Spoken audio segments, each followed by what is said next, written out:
the word, my brother? How's everything, man? How you doing today? Good, I'm good, man. That's I'm what's up. good. That's what's up, man. Like I said, I was on mute, but we this is what editing is for, because we on the line with the brother Darryle Jermaine, the actor.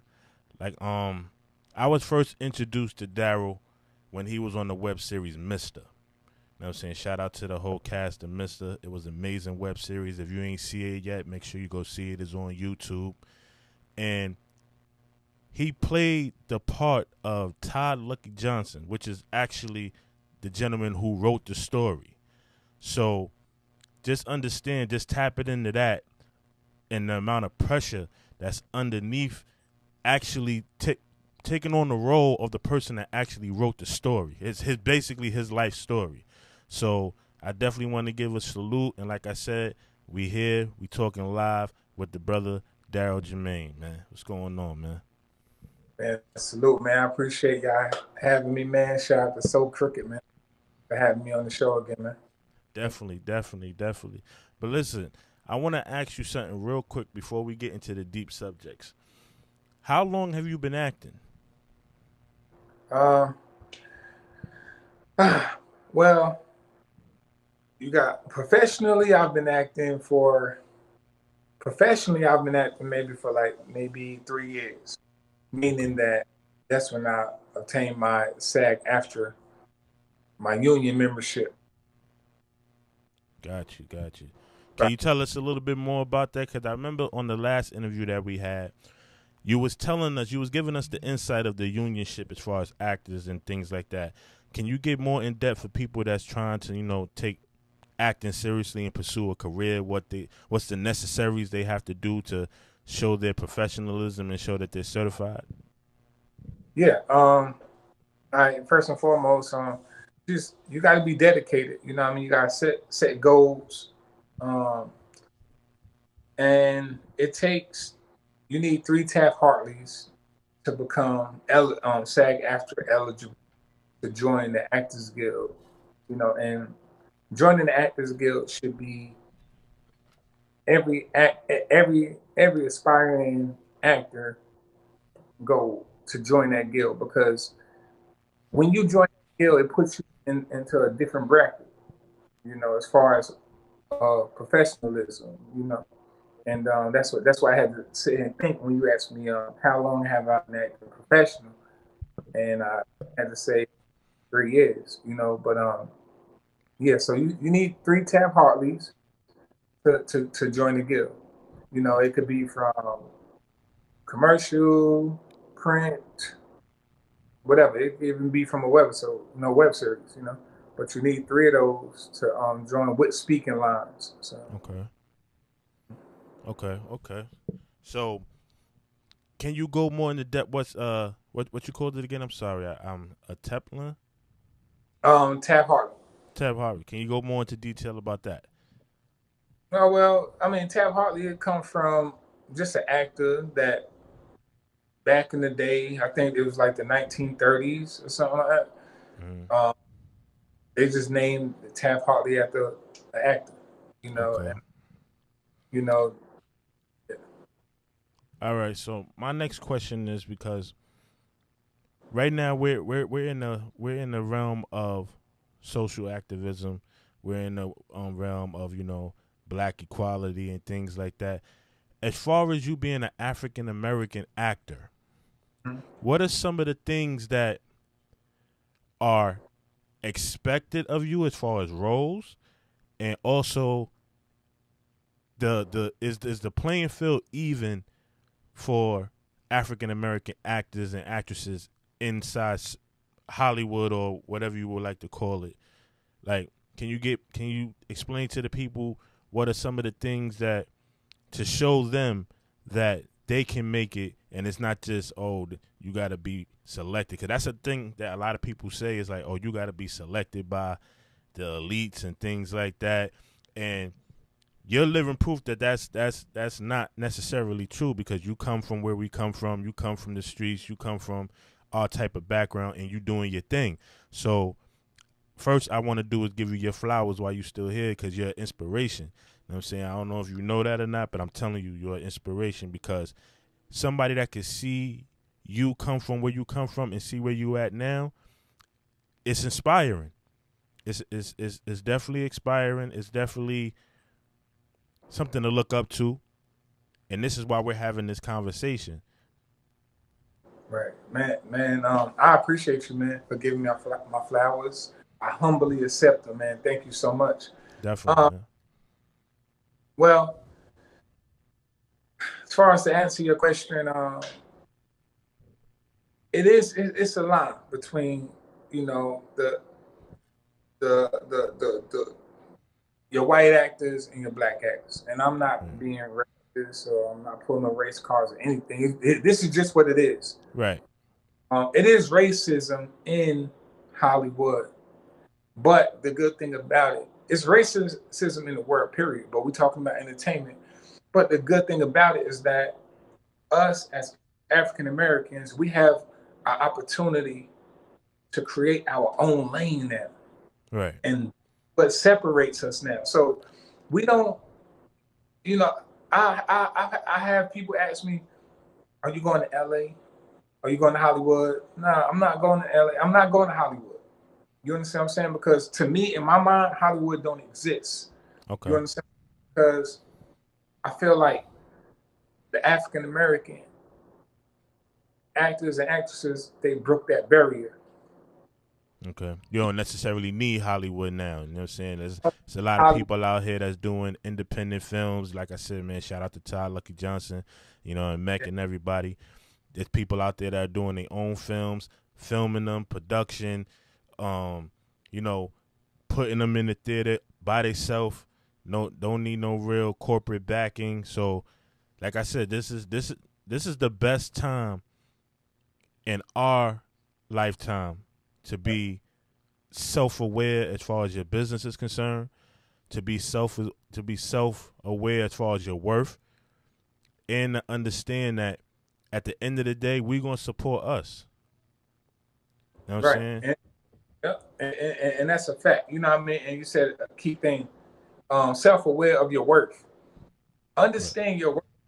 Now, and you know, I sit back sometimes and I think about this in my career. You gotta know the difference in what you doing when you doing entertainment. Right. You gotta know your worth, and you gotta know how to adjust with the wave of how your career going. Right.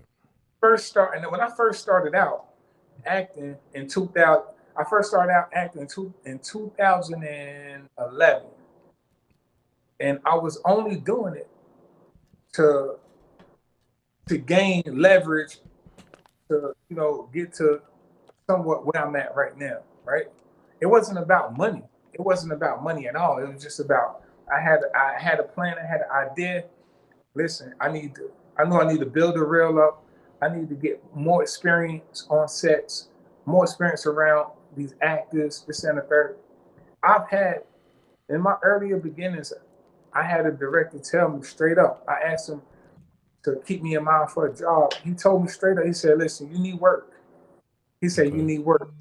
I'm dealing with B-list, C-list actors. You need work. You know what I mean? Like, that was honest.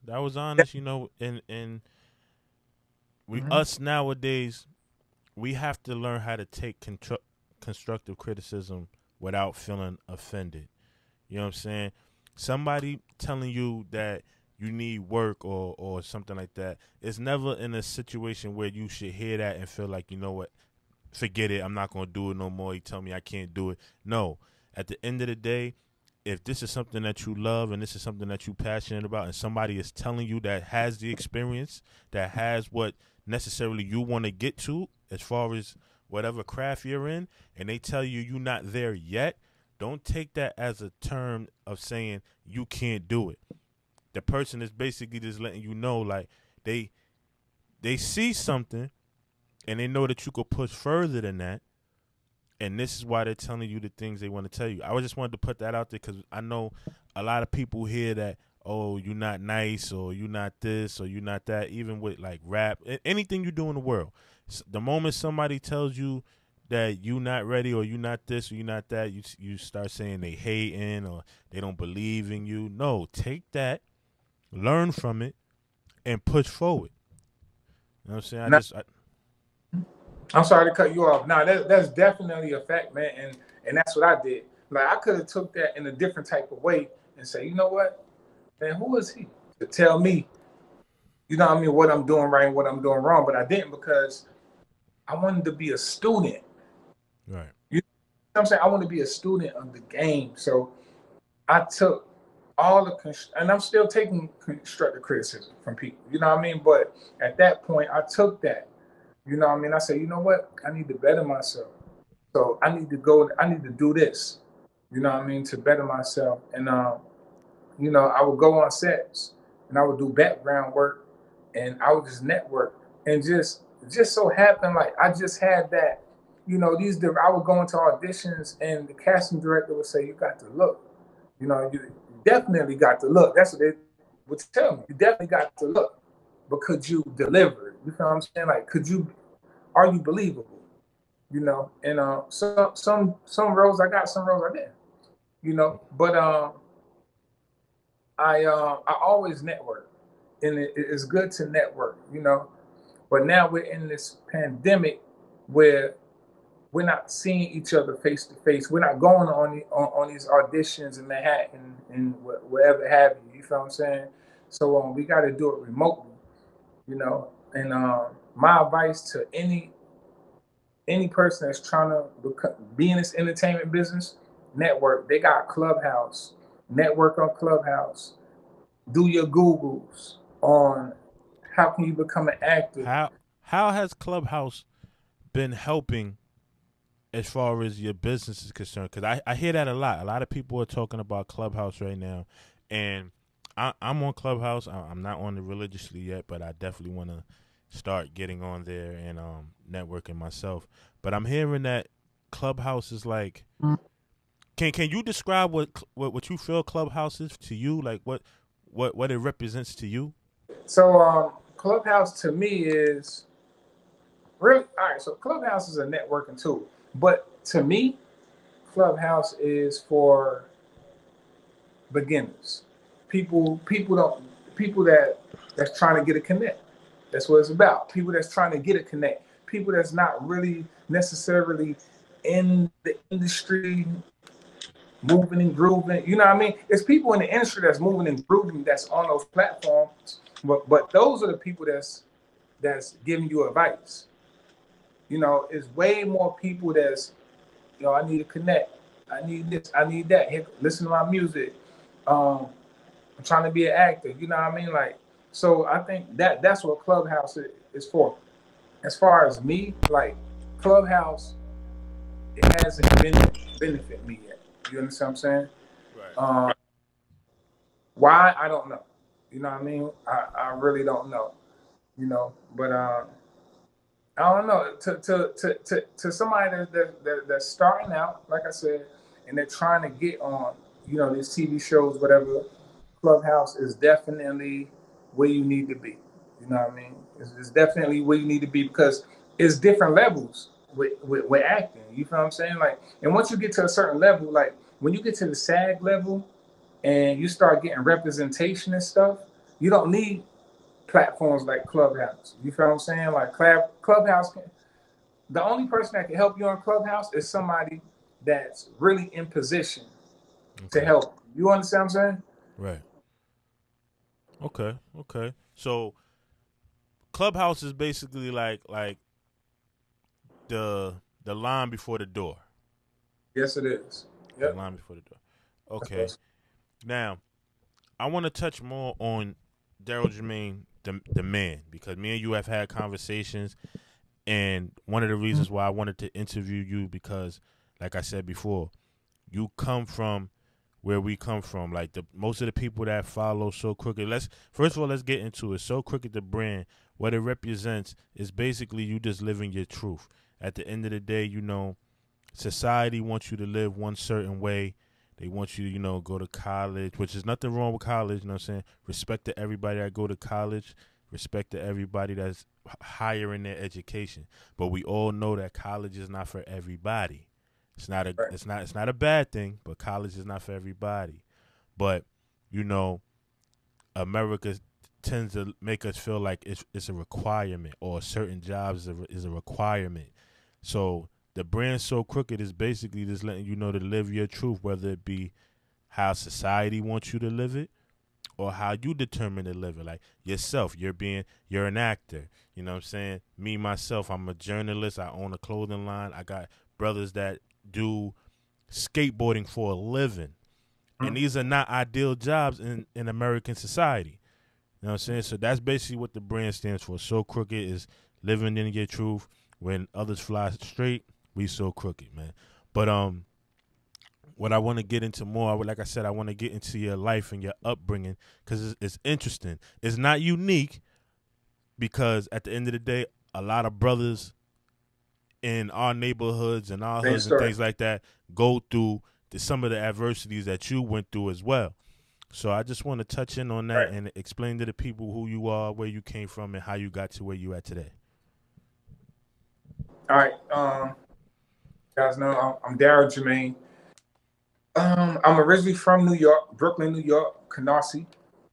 And shout out to Brooklyn. Shout out to Brooklyn. I was raised by my grandmother, which is my father's mother, and she was from South Carolina. And one day my uncle, my mom, she was doing bad, you know what I mean? And she couldn't raise us no more. We was in abandoned buildings, stuff like that. So, this was the early 80s, right? The early 80s. Yeah, this had to be like 80. I was born in 81, so this had to be like 83, 84. Whew, that's the Grammy era. Yeah. That's the Grammy era. That's when it was going down. And yeah, man, and my uncle came and got us, and he took us to his mom, which is my brother, which is his brother, their mom house, and we didn't leave until I got incarcerated at 17 years old. And in the process of that, she got the adoption done when I was 7 years old, and she moved us, me and my brother, down to Dillon, South Carolina. You know, for a better. How long was you in South Carolina? I was in South Carolina all the way from when I was, I think, 8 years old until 17. Okay, years. so you got New York, New York in you, and you also got the South in you. I also got the South in me, yeah. Right. Yeah. It's funny because that shows in your demeanor. Like, I don't like to use the word humble because if you look up the definition of the word humble, it's not, people shouldn't necessarily use that word, but your sincerity, the way you carry yourself, your poise, things like that. You look like a New York dude. You look like you straight from the bricks. You from New York. Yeah. But you could tell that you have what they consider Southern hospitality. Does that help you in your roles? Man, that helps me tremendously, man. Like, and it's funny that you say that you can see that because casting directors see that. You know what I mean? Just people in general, they get that vibe. Like, you know, you know, New York catches some arrogant motherfuckers. Right.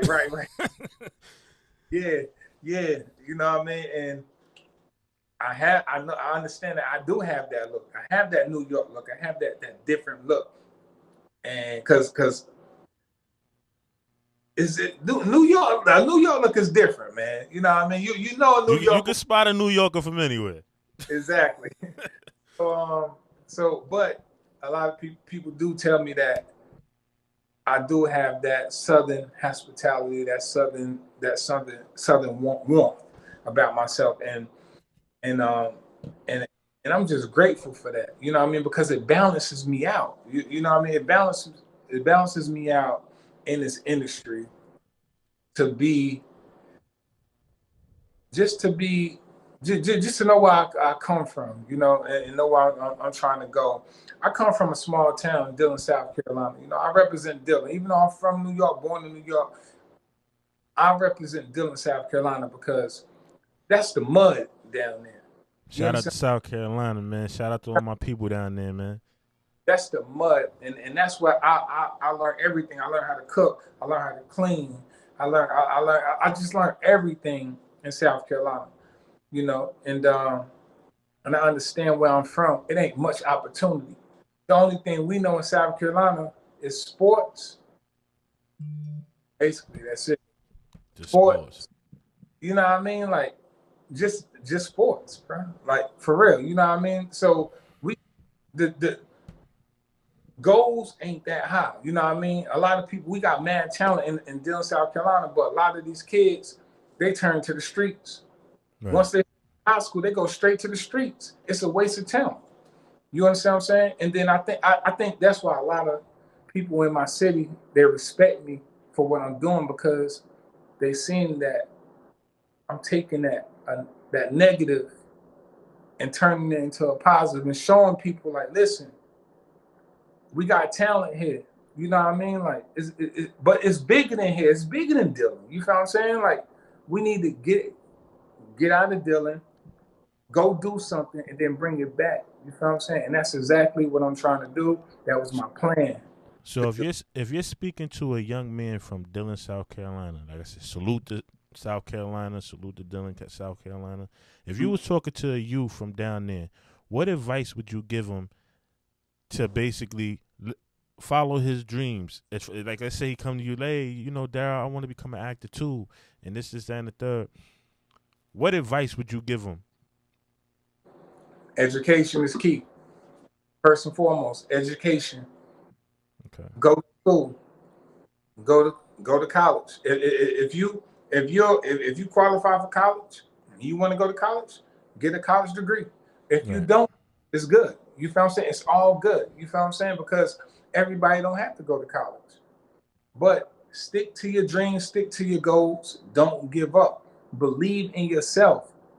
On your journey, it's going to be so many people that's going to say, you can't do this, you can't do that, the door is not going to open, you need to do this, you need to work a 9 to 5, you need to do this, you need to go to school. Listen, go with your heart and your gut because it's not going to lead you wrong. It's not going to lead you wrong. And that's exactly what I just went home last week, and I had a little kid, man. I went to the barbershop, and this kid, man, came up to me, man, he hugged me. He said, "You my hero." That's deep to me. Yeah, that's fire, man. We need more of that, especially for black males. For Yes. a young king to see another king and say, you know, you give him his inspiration, you give him his thought process to move forward. That's a blessing, man. We need more people like that, man, especially in today's age, man. Salute to that, man.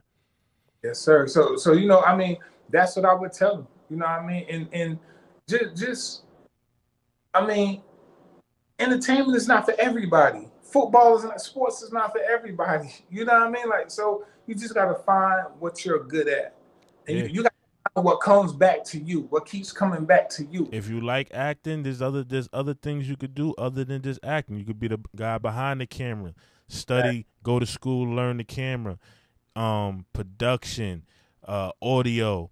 There's so many different things you can do if you are entertained by the acting world and you can't necessarily act. There's so many different things that you could do other than be in front of that camera.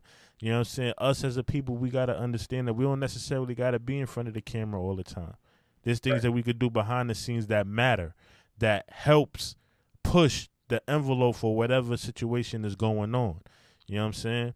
So I like to keep saying that because I want my people to understand, especially my young people, that we don't necessarily need to have the glitz and the glamour to live a comfortable life. Right, you know what I'm saying? Fact, man. That's a fact, man. Look, I put a post up on Facebook earlier. I said everybody wanna be famous. Everybody wanna be rich. Everybody wanna be notable. But do you really wanna?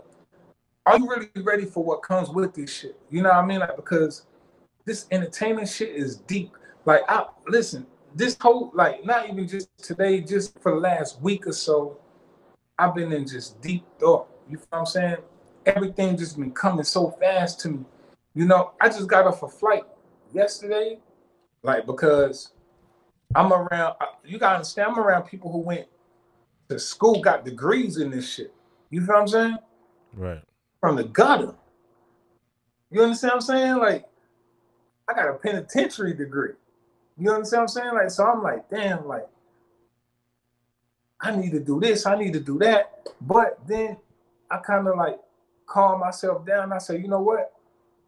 Chill out, dog. Like, God got you here for a reason. You feel what I'm saying? Like, you the poster boy. You about to be the poster boy of,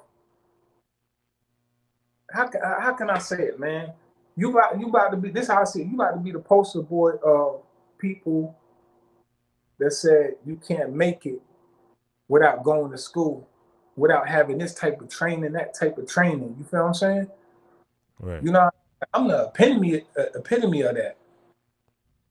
You know, that's just how I feel. You feel what I'm saying? And It's you know, amazing. You said you're the poster child because, like you said, you went to you went to prison at a young age. You went to prison at 17 years old. Um, how long did you do exactly? I did. Well, I got sentenced to 10 years. I did 8 years and 6 months, and then I had to do the year and a half on parole. So the fact that you had to do an extensive amount of time and parole is a mother. You know what I'm saying? You got curfew. You can't really do the things that us as grown ups enjoy to do, staying out late, whatever your vices, drinking, whatever. Right, These are things that are taken away from you right, when you go through, incarceration with the penal system. And some brothers, it's uncomfortable, it's hard to adjust, and some brothers go back just off the pettiest of things. Like it could be just you coming in late from curfew can send you back to the penitentiary. So for you to do the time that you did and have a plan and a goal for when you got out, that's another thing that's commendable because a lot of people don't have a plan on what's the next move when they get out. You had a plan. You stuck to the plan. You executed the plan, and now you're here doing your thing. So the discipline for that is something that us as a people need to understand. Discipline, the thought process to even put it together and say, yo, this is what I'm going to do. Because at the end of the day, you know how hard it is out here in America for people that's been incarcerated. Like, it's incarceration, first and foremost, it's supposed to be rehabilitation, right, first and foremost. So when you go into these institutions and it's supposed to be a rehabilitation center, and then when you get back out into the free world and you can't find work, and you in some places you can't even find a place to live depending on your case or a felony or not.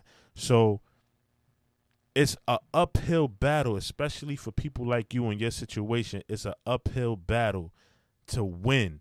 And for you to be in the position that you're in with what went on at the beginning stages of your life is commendable. right, right. I appreciate that, man. And I mean, the process wasn't easy. You know what I mean? But one thing that I can say is that I always had that energy with me, even when I was locked up. And you guys, they shooting a documentary on me, and you guys will see in the documentary with people who I was locked up with. They're gonna tell you who I was at a younger Darryle Jermaine. But even when I was younger, man, even when I was in prison, I would orchestrate talent shows, rap battles, because I was rapping at the time. You know what I mean? Wait, And you was orchestrating that in the prison? yeah, yeah, I even See, wrote a play. that is something that is amazing. That is amazing to hear. I've never heard nobody say that in an interview before. that they had talent shows at the prison. Right. Yeah. I had talent shows at the prison. I even wrote a play. And I wrote a play for Kwanzaa. Um, because at the end of the day, I always wanted to be an actor, but I could rap just a little bit. And I say, you know what? I didn't know how to acting wasn't big where I'm from. You know what I mean? Like nobody made it in acting. So Yeah, nobody really ever says, I yeah, want to be an actor. exactly. Everybody want to be a rapper. So I say, Yeah, you know, rapper, basketball player, hustler, the standard. right. So I said, I'm a I'm a I'm gonna use this rap game to get into the TV world. And yeah, man, I would like I said again, to piggyback on that, I would orchestrate talent shows and just get the inmates into get their mind off of what they got going on. You How know, did you get them to tap into that? Because I would think that would take some convincing, especially in the prisons. You got killers, just right? everybody hard all day pause and things like that. How did you get them to really tap into doing a play in the prison? Well, when you likable, people tend to gravitate to you. You know what I mean? So I was likable. I was a likable individual in Okay. prison. You know what I mean? And people they gravitated to me. They believed in me. I mean, I had people that didn't believe in me and didn't like me, but for the most part, the right people believed in me. They liked me, and the right COs, they was like, "He positive." You know what I mean? Like, Oh, you had the COs in your corner too? I had the COs in my corner too. You know what I mean? Like, That's so dope. That's yeah, dope. yeah, man, yeah. And people they'll tell you to this day, man. They say, "Yo, we always knew that you was gonna be different than anybody else." You know what I mean? But I couldn't see none of this. I couldn't see none of this when I was doing what I was doing in jail and when I came home. Even now, like I mean now when I step back and I say, you know what? And I look back and I say, okay, it's making sense because when you on this journey, you want your story to make sense. Right. Because you need to know how you got here. You need to know what you did to get to where you at now. Absolutely. You understand what I'm saying? And I step back at times and I just think and I say, damn, okay, I did this, I did that, and this happened. Okay, now that makes sense. And that gives you my word, that gives you confirmation on what you're doing in your life and in your career, and if this can be, and if this is really tangible, Okay. Got you. world. And that's what I want. I pray every night. I ask God. I say, God, use me, use me. I don't got to be the biggest actor in the world. Just use me to deliver a message to the people. However you want to use me to deliver it. And I Well, tell listen, man. you, You he's using me to deliver a message.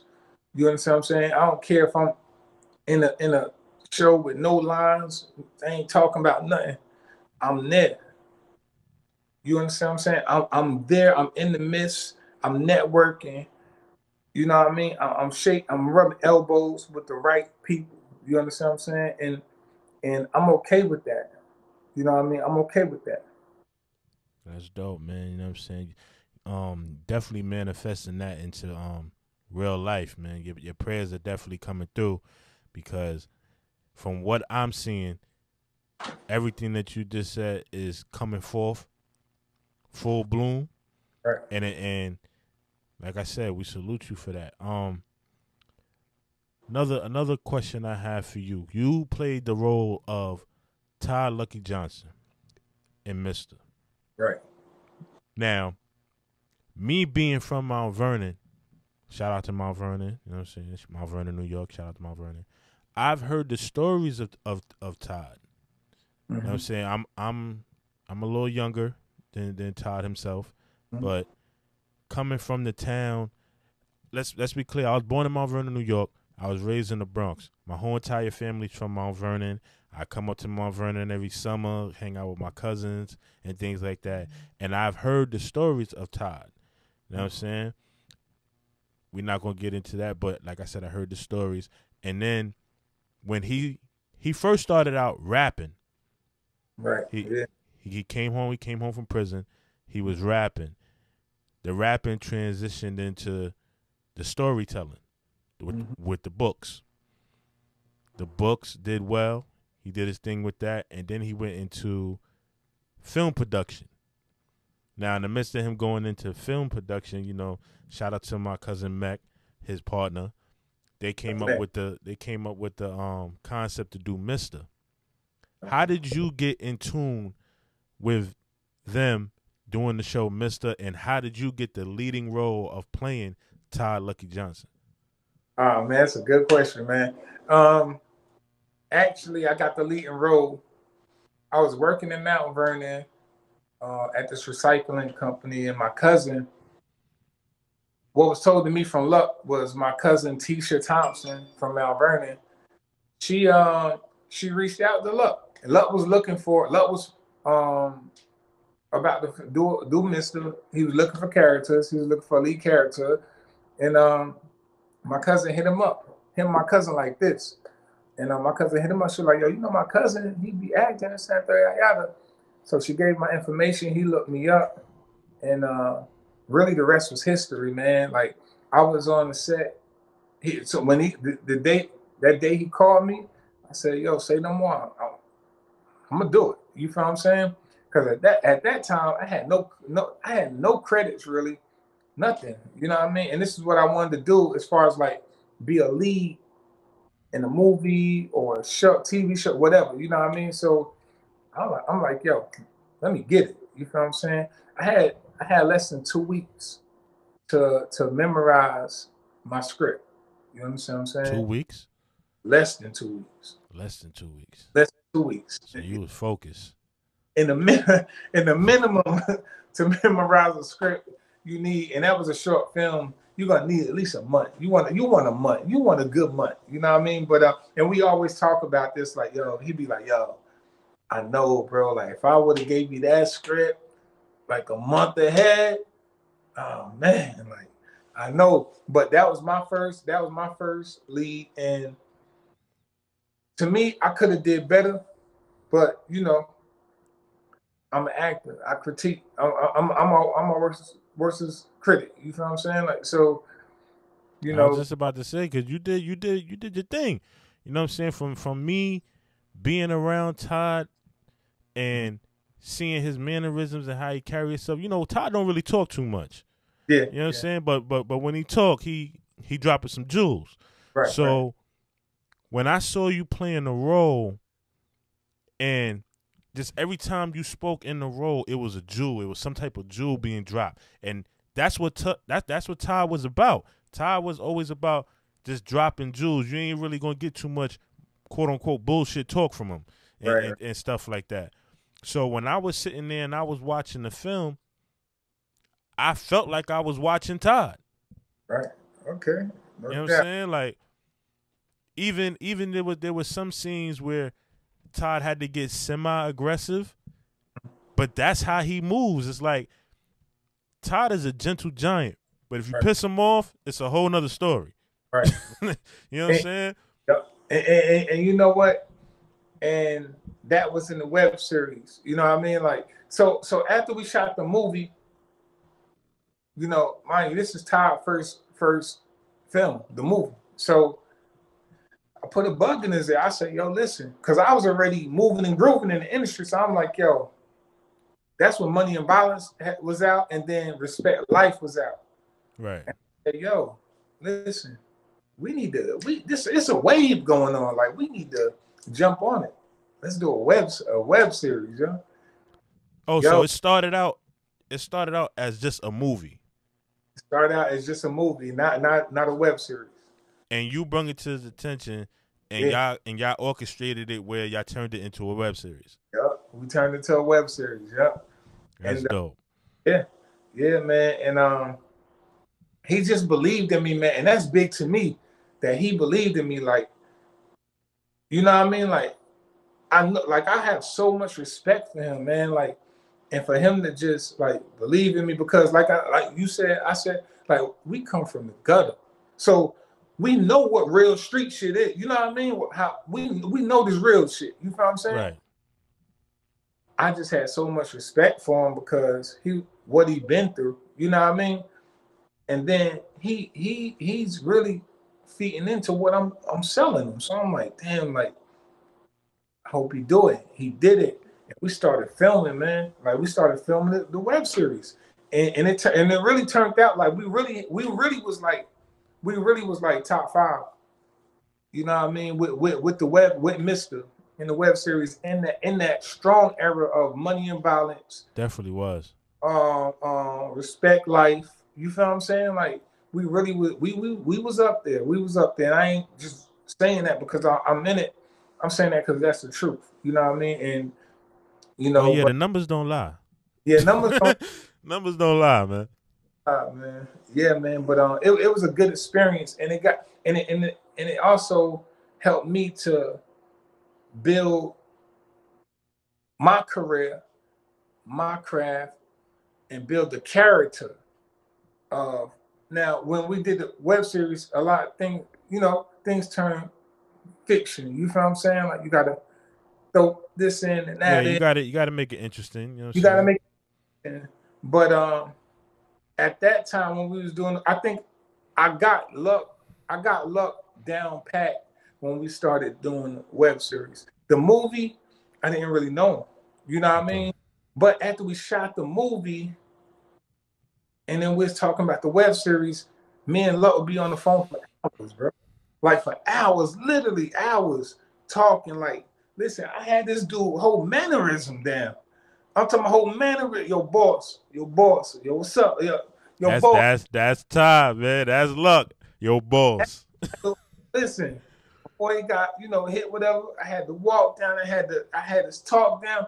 Excuse me. I had how he moved, like hand language, like body language. Like I studied him. I really studied him. And he gave me the opportunity with all those long hours of conversating on the phone and what I mean, how to build a character and who he was and who he is. You feel what I'm saying? Like it took man. It That's was amazing, man. And Todd is another one. You know, Todd went through his trials and tribulations in life. You know what I'm saying? He did a stretch in prison, came home and decided that he wanted to do rapping. He did that. Then he decided he wanted to put out books. He did that. Then he said he wanted to get into film and directing, and he did that. So for both of y'all, it's amazing due to the fact of where y'all came from and what y'all had to go through. That y'all are the epitome of anything is possible. right. And you know what? Not to cut you off. He tell me this all the time. He said, "Man, we connected." He tell me this all the time. That's my big bro. Like he tell me all the time. We connected. Yo, your life, we similar. Like we kind of just alike. He tell me this shit all the time. Do you think that made it easy for you to play him? Because, like I said before, you have a very unique mannerism. So does Todd. You can't really duplicate who Todd is. You really can't duplicate who you are. So do you think that helped you in playing him? Nah, it definitely did. Like when he broke down the character and when I started seeing who he was, and he even showed me videos of back in the day, like before he got hit up in the center third. I'm like, yo, this dude, he different. Like, you know what I mean? And we do have unique styles, but I think that we got unique styles, but I think that we got similar ways, sort of. If that make any sense, you understand what I'm saying?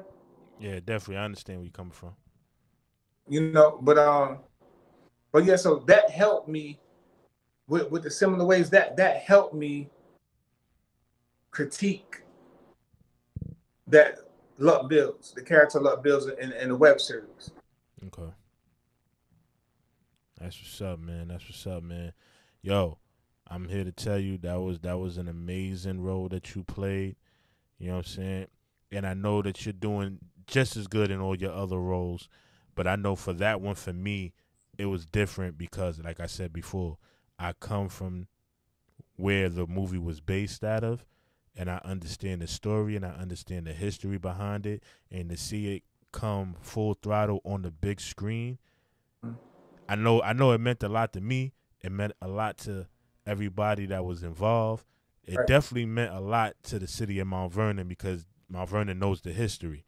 You know right, what I'm right. saying? Yeah. So y'all did that. Y'all executed it very well, and I salute y'all for that, man. Um, what do you got coming up in the near future?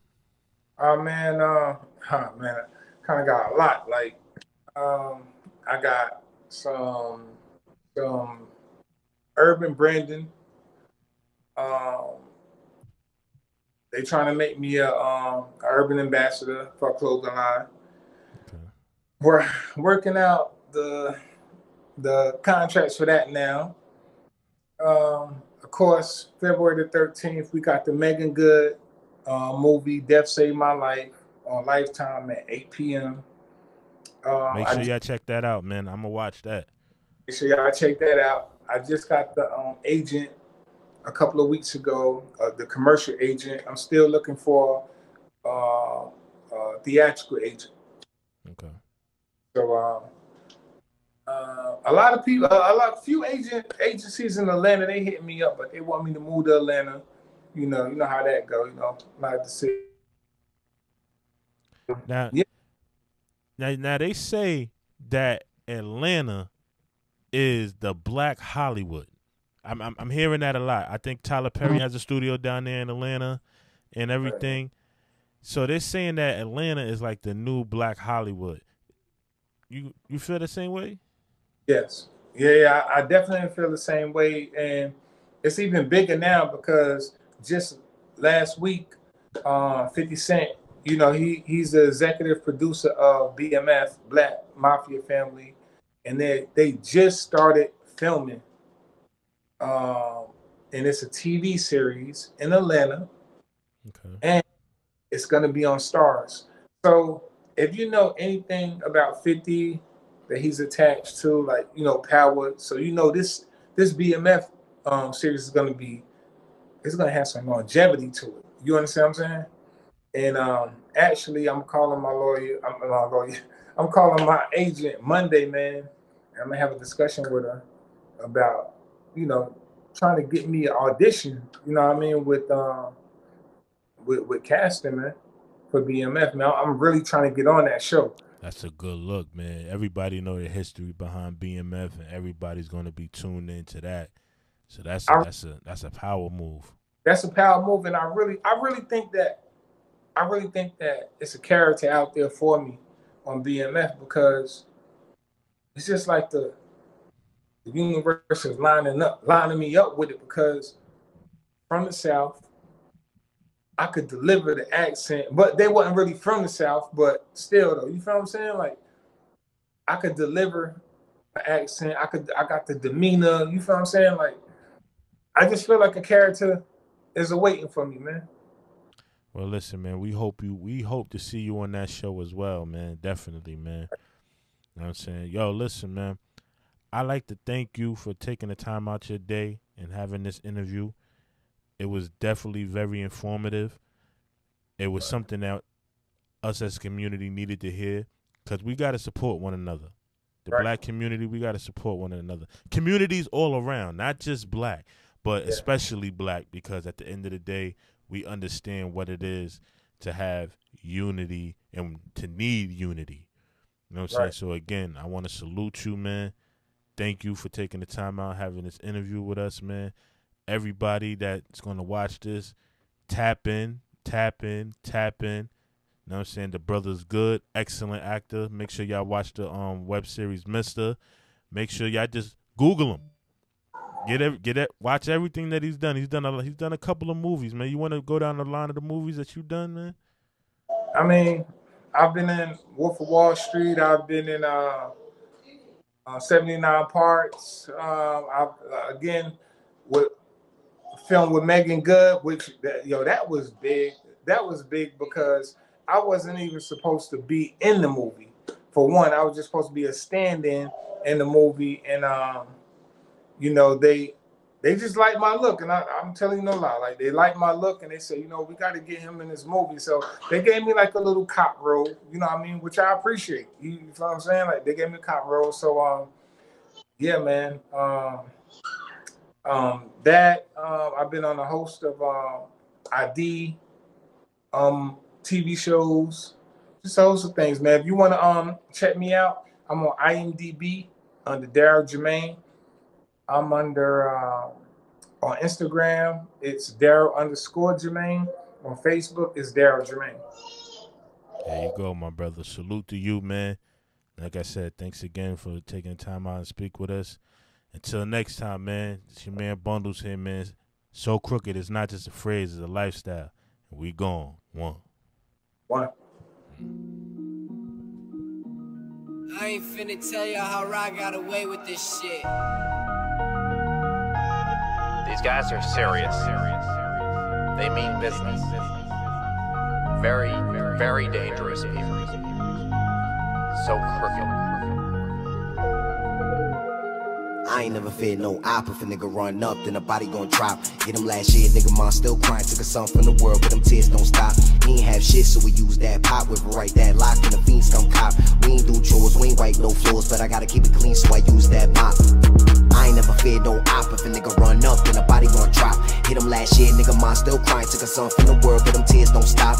He ain't have shit, so we use that pop. With right that lock, and the fiends come cop. We ain't do chores, we ain't wipe no floors, but I gotta keep it clean, so I use that mop.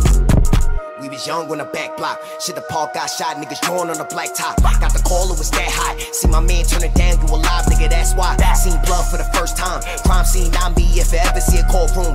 Cross me, that's a man down. Put the 40 in his mouth, that's a nigga you can talk to. Show me love when I walk through. Or his guns up, point me to the stash, nigga, don't move. Say I'm calm cause I rap now, then I was smashed down. Lucky I'm a beast on this Pro Tools. Fuck niggas get a gunshot, that was for the tough talk. Niggas start to bleed, then the fun stop. See it's hell in the hood high. Niggas get lined up for a link and some good box. Niggas outside till nighttime, looking on the bright side, trying to make enough for a lifetime. Niggas call L for the big smoke, so I let a clip go. Got a big step, never tiptoe. Cold shit, niggas on whole shit. Flash at your own risk, catch a hot slug for a cold wrist. Really stay low, cause the feds got the taps on the phone line. Plug on my jack or some bullshit.